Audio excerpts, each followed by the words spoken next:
Question 2 du premier test d'entraînement.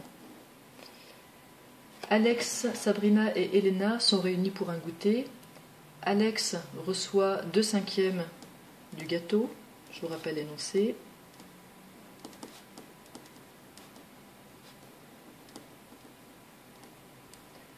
Sabrina reçoit 1/4 du gâteau.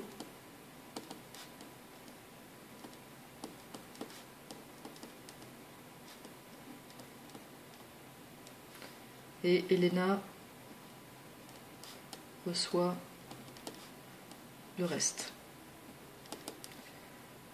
On demande d'abord si Alex est avantagé par rapport à Sabrina. Il faut donc comparer 2/5 du gâteau à 1/4 du gâteau. Il faut donc comparer les fractions 2/5 et 1/4.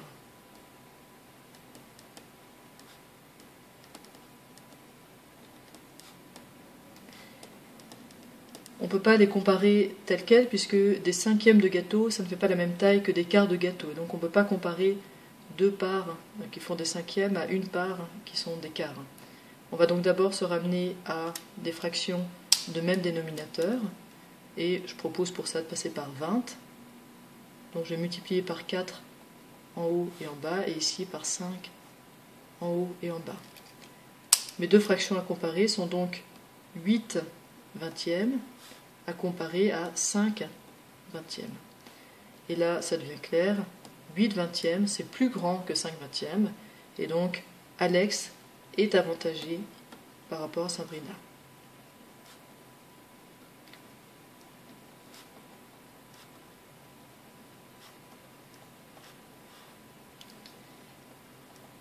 Deuxième question.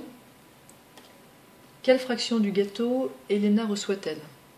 Elle reçoit donc ce qui reste après qu'Alex ait pris 2/5 du gâteau et Sabrina 1/4 du gâteau.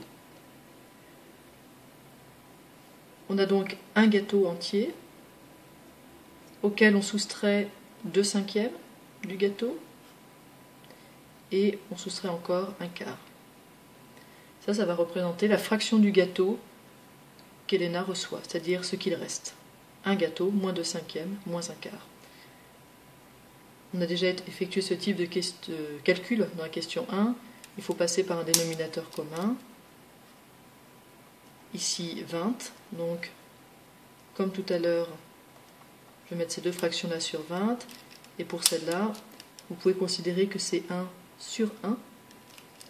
Et donc multiplier en haut et en bas par 20. 1, c'est donc égal à 20 sur 20. 2/5 c'est 8 sur 20. Et 1/4 c'est 5 sur 20. Maintenant, c'est pas difficile de calculer. 20 moins 8, 12. 12 moins 5, 7. Et donc, il reste 7/20 du gâteau pour Elena.